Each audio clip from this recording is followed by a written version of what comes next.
आम आदमी पार्टी। साथियों और दोस्तों,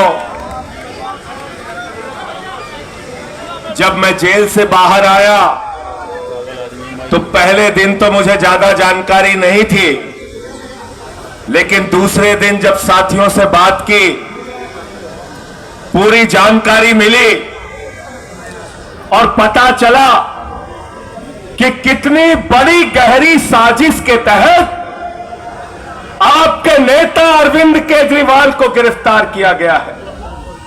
याद रखना, गहरी साजिश के तहत मैं कह रहा हूं।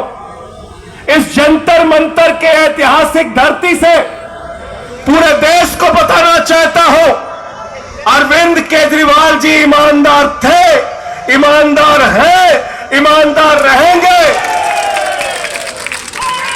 अरविंद केजरीवाल जी मुख्यमंत्री थे, मुख्यमंत्री हैं, मुख्यमंत्री रहेंगे। और गहरी साजिश मैं क्यों कह रहा हूं? गहरी साजिश इसलिए कह रहा हूं कि भारतीय जनता पार्टी ने जो मुकदमा बनाया है केजरीवाल जी के खिलाफ, 10वीं का बच्चा अगर सुनेगा, 10वीं का बच्चा, ईडी तो छोड़ दो, होमगार्ड को भी जांच करने के लिए दे दिया जाए, सिविल डिफेंस वालों को भी जांच करने के लिए दे दिया जाए, तो 3 घंटे के अंदर बता देगा कि फर्जी मुकदमा है, फर्जी मुकदमा है, फर्जी मुकदमा है।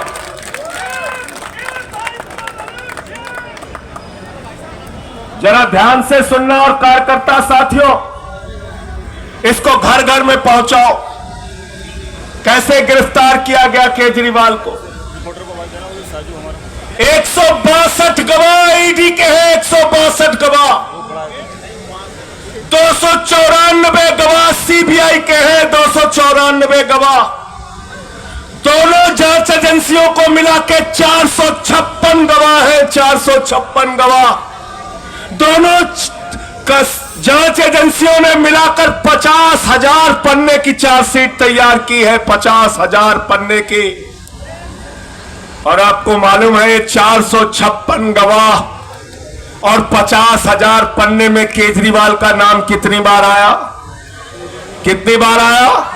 जोर से बोलिए, कितनी बार?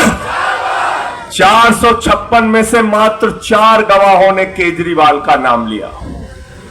उन 4 गवाहों ने किन परिस्थितियों में, किस दबाव में और कैसे अरविंद केजरीवाल का नाम लिया, ये आम आदमी पार्टी के एक एक कार्यकर्ता, दिल्ली की 2 करोड़ महान जनता और देश की जनता और विपक्षी पार्टियों को पता होना चाहिए।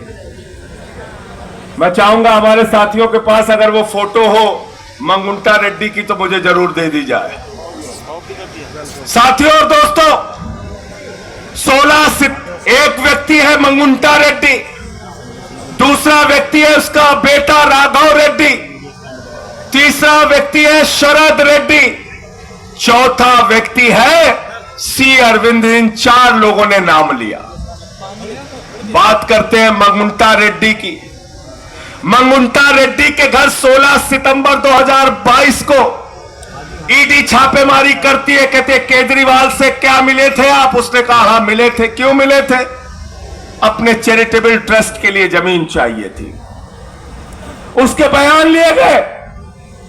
10 फरवरी तक उसने कुछ नहीं कहा, तो उसके बेटे को 10 फरवरी 2023 को गिरफ्तार करके भाजपाइयों की ईडी ने जेल में डाल दिया।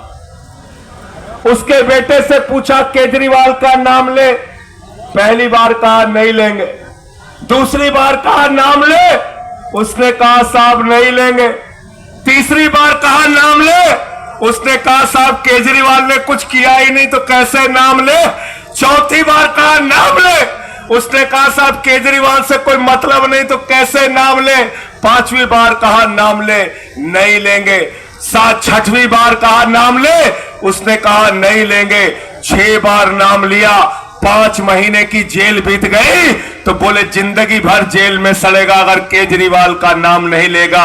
अब वो कमजोर पड़ गया, उसने 7वीं बार केजरीवाल का नाम ले लिया। 7वीं बार नाम ले लिया। कब लिया? 16 जुलाई 2023 को। 16 जुलाई 2023 को जैसे ही उसने नाम लिया अरविंद केजरीवाल को, 18 जुलाई 2023 को ईडी वालों ने कहा बेटा अब कोई दिक्कत नहीं, जमानत पे छूटो, घर जाओ। समझ गए? समझ गए मुकदमा? समझ गए मुकदमा? 10वीं का बच्चा पता लगा सकता है ना इस बात का कि फर्जी मुकदमा है। 16 जुलाई को जैसे ही नाम लिया, 18 जुलाई को उसकी जमानत हो जाती है। 10 बयान बाप बेटे ने दिया। मंगुट्टा रेड्डी और राघव रेड्डी ने 10 बयान दिया।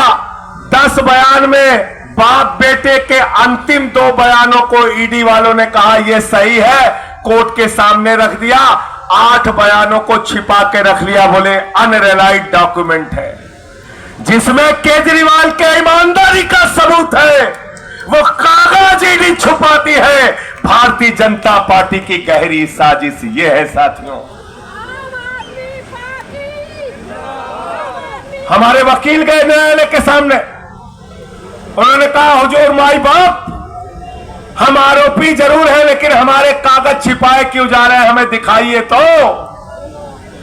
कोर्ट ने कहा भाई आरोपी का अधिकार है, सारे साक्ष्य उनको दिखाओ। जब वो ईडी के दफ्तर वकील पहुंचे तो हैरान हो गए, होश उनके उड़ गए। उन्होंने देखा 8 बयान में अरविंद केजरीवाल का नाम नहीं, सिर्फ 2 बयान में अरविंद केजरीवाल का नाम लिया गया और उसके आधार पर उठाकर उनको जेल में डाल दिया गया। तीसरा व्यक्ति है शरद रेड्डी। इसकी कहानी बड़ी मजेदार है, ध्यान से सुनना। शरद रेड्डी को ईडी ने कहा यह मुख्य घोटालेबाज है, किंग पिन है ये। 9 नवंबर 2022 को उसके घर में छापा पड़ा। 10 नवंबर 2022 को उसको गिरफ्तार कर लिया गया। 10 नवंबर 2022 से लेकर 25 अप्रैल 2023 तक 1-2 नहीं 12 बयान उसके लिए गए। 12 बयान। 10 बयान में उसने अरविंद केजरीवाल का नाम नहीं लिया। अंतिम के 2 बयान में जब उसने केजरीवाल का नाम लिया तो ईडी वालों ने कहा बेटा अब तुम्हारी जमानत करा देंगे। उसने कहा कैसे होगी? बोले कह देना अदालत में कमर दर्द हो रही है, जमानत हो जाएगी। मनीष सिसोदिया जी की पत्नी पिछले 20 साल से एक बीमारी से ग्रसित है। इस पीड़ा की घड़ी में अपने पति का उनको इंतजार है, उनको जमानत नहीं मिलती, लेकिन कमर दर्द के नाम पर मुख्य घोटालेबाज किंग पिन को जमानत मिल जाती है। एक ईमानदार आदमी जिसकी बेगुनाही के सबूत चिल्ला चिल्ला कर बोल रहे हैं, उसकी जमानत का विरोध करने के लिए ईडी एड़ी चोटी लगा देती है अरविंद केजरीवाल की जमानत का विरोध करने के लिए, लेकिन शरद रेड्डी को कमर दर्द के नाम पे जमानत मिल जाती है। और वो शरद रेड्डी कौन है? 10 नवंबर को गिरफ्तार हुआ। 15 नवंबर को भाजपाइयों को नजराना पेशगी पहुंचा दी उसने। कितने की? कितने की? कितने की? पीछे तक बोलिए जिससे याद रहे, मीडिया वाले भी सुने। कितने की पेशगी पहुंची? जोर से बोलो, मीडिया वाले नहीं सुन रहे। 5 करोड़।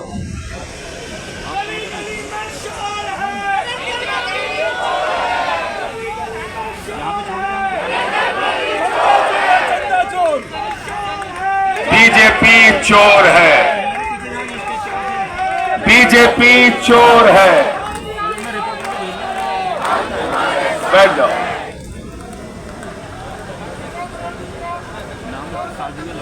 $5 करोड़ दिया और उस शरद रेड्डी ने गिरफ्तारी से लेकर रिहाई तक 55 करोड़ रुपए की रिश्वत दी भाजपाइयों को। 55 करोड़ की ईडी वाले कह रहे हैं शराब घोटाला, शराब घोटाला, शराब घोटाला। सीबीआई वाले कह रहे हैं शराब घोटाला, शराब घोटाला, शराब घोटाला। इनकम टैक्स वाले कह रहे हैं शराब घोटाला, शराब घोटाला, शराब घोटाला। अरे शराब घोटाला तो खुल गया, तुम्हारे माई बाप भारतीय जनता पार्टी वालों ने शराब घोटाला किया है। किया है कि नहीं किया बताओ? किया है कि नहीं किया? किया है ना शराब घोटाला? शराब घोटाला किया है भारतीय जनता पार्टी वालों ने। मैं इस मंच से कहना चाहता हूं एलजी साहब से, एलजी साहब, अगर आपको अपने पद की जरा सी भी नैतिकता है, भारत के संविधान में जरा सा भी भरोसा है, तो आज ही चिट्ठी लिखो, सीबीआई की जांच कराओ, ईडी की जांच कराओ, इनकम टैक्स की जांच कराओ, भारतीय जनता पार्टी के नेताओं का कॉलर पकड़ के उनको जेल में डालने का काम करो। शराब घोटाला उन्होंने किया है। गलत तो नहीं कह रहा हूं? गलत तो नहीं कह रहा हूं? आतिशी जी, शराब घोटाला, खुला हुआ शराब घोटाला, भाजपा के नाम का शराब घोटाला, उसमें एलजी साहब चिट्ठी क्यों नहीं लिखते? क्यों नहीं लिखते? मैं अपने सभी मंत्रियों से, विधायकों से अनुरोध करूंगा कि बीजेपी के शराब घोटाले पर जांच के लिए ये 55 करोड़ की मनी टेल जो मिली है, इस पर बीजेपी के नेताओं से पूछताछ की जाए, गिरफ्तारी की जाए। इसकी मांग देश की सरकार से, एलजी से, राष्ट्रपति से हम सबको मिलकर करनी चाहिए।